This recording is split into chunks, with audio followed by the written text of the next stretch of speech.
In stats, we covered the very basic definitions of probability in simulations, and we practiced a simulation. Today, we just did more practice problems. Yesterday, I forgot to say something really important, or I think it's important. In the results for both classes, interestingly, we got, if I remember right, a proportion of 3 out of 44, I believe, which is 0.682. So when we did our simulation, we got that. So if you remember at the beginning of the notes, and we looked at those graphs of flipping a coin, let's actually look at it. So at first it's erratic, it's hopping around, and in the graph on the right, you see that it zeroes in on 0.5.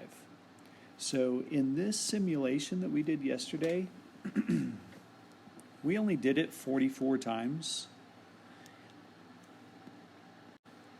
If we continued like indefinitely, we would see the graph slowly approach the true probability.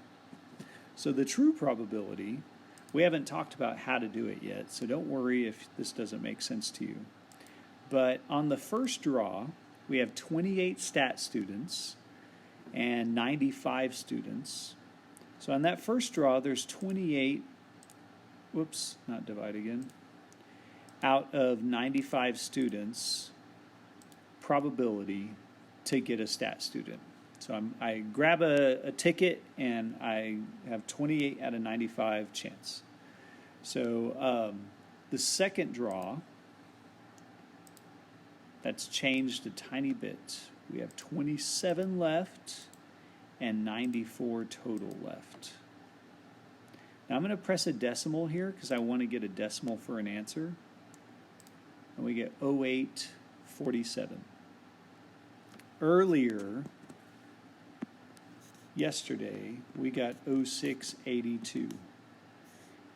And these are, of course, different, but, you know, if I round to the hundredths, that's 7, that's 8.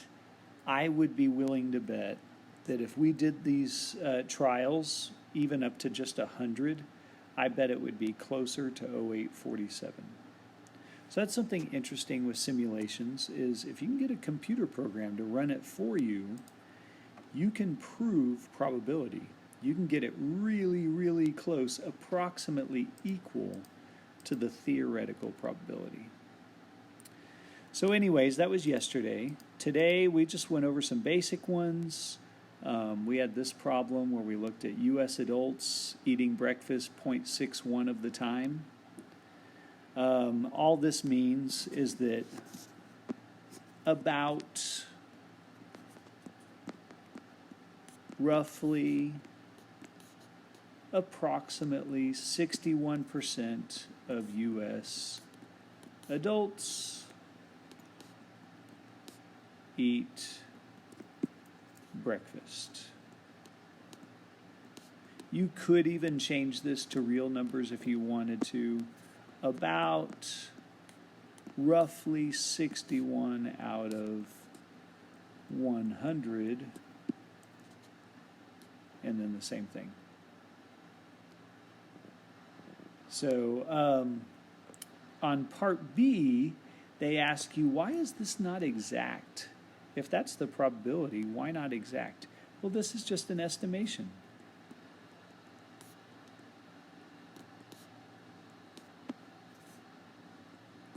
It could fluctuate from time to time by 1 or 2 or more of that. So this is, whoops, I wrote that kind of funny, didn't I?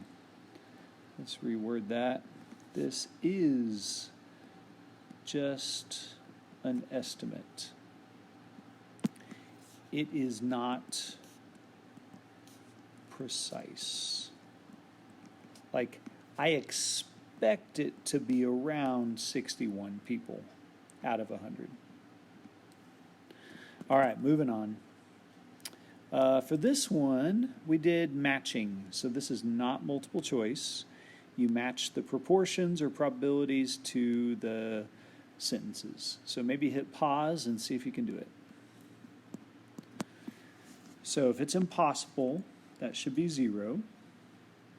If it's certain it will occur, that's 1.0. If it's very unlikely, only once in a while will it occur, I'd go with 0.01 because it's very unlikely.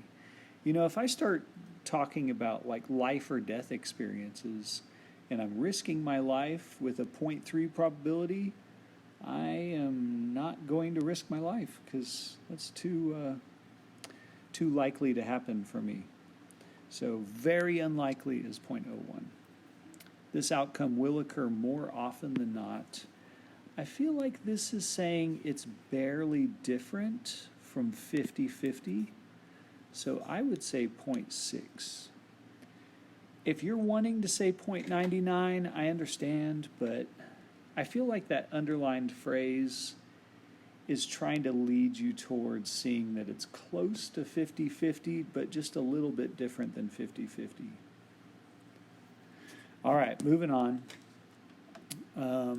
For this problem, you probably need to hit pause. And we did this simulation. So hopefully you've read it. Hit pause if you haven't. And we had 7 friends, 3 at a convenience store, and 3 of them won. 7 friends, 3 win. So we wanted, or this owner was concerned, so we wanted to simulate this. We wanted to come up with some kind of scenario that was a 1 in 6 chance, assuming that this soda company is correct. So we give them the benefit of the doubt. We say it's 1/6 chance, and we're going to test to see how often we got 3 or more winners when we do this simulation. So what we did was we got everyone to roll a bunch of dice, or die, 1 die each, and they rolled it 7 times, and they wrote down their number of winners. So for example, one trial could have been 5, 4, 4. I'm making numbers up, by the way. Pretend I'm rolling a die. And I get these results. One more. So let's say I got those results. Each one of those numbers resembles one of the friends grabbing a soda. According to the rules, right above where I was writing, this one is a winner. So this equals 1 winner for that one trial. We did this a bunch of times in class, and we got this graph in 3rd period. The numbers there are just to count the dots. So if you're wanting to graph this thing, there's a nice reference. And we want to talk about it. So one important step, or I'd say the first step, after you do your simulation, we have 41 trials, 41 dots in this simulation. And you have to ask yourself what really happened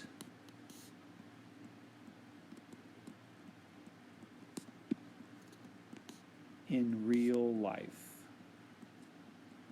So like up in the paragraph, if you were to rewind or scroll up to the top, what really happened when the 7 friends walked into the store? 3, 1.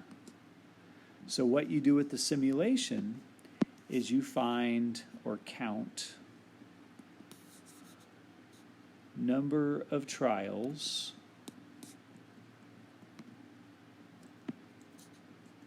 where 3 or more occurred.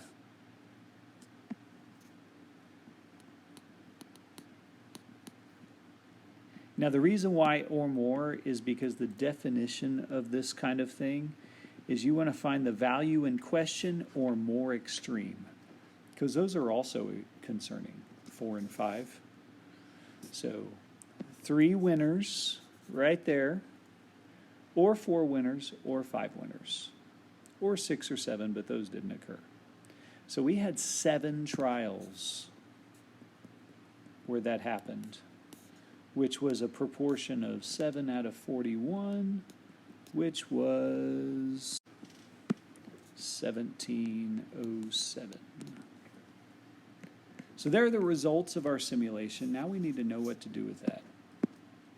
I would say, since 1707 is large, it's greater than our 5% significance marker.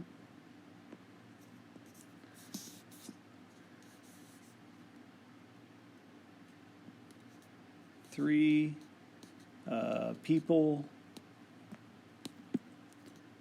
or more winning a soda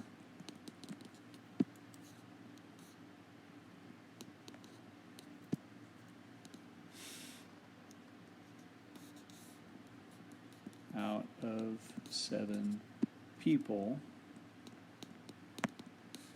is not shocking, not significant. It's not small. It's not, if it was smaller than 0.5, that would be significant. That would get our attention because it really happened. But yet 17%, that's not that tiny of a probability. Not significant. Now, they're really funny in stat world. You don't really want to say anything matter of fact. Like, we can prove something does not look to be true, but it's hard to prove that it's right. So what we would say in this case is this does not disprove the soda statement 1 in 6 wins. Like, there's no evidence against that because this number was not shocking right there. I hope that makes sense. It's a difficult concept. You have to think kind of backwards. Simulations are difficult. We'll practice more down the road. But anyways, that was all we did. Bye, y'all.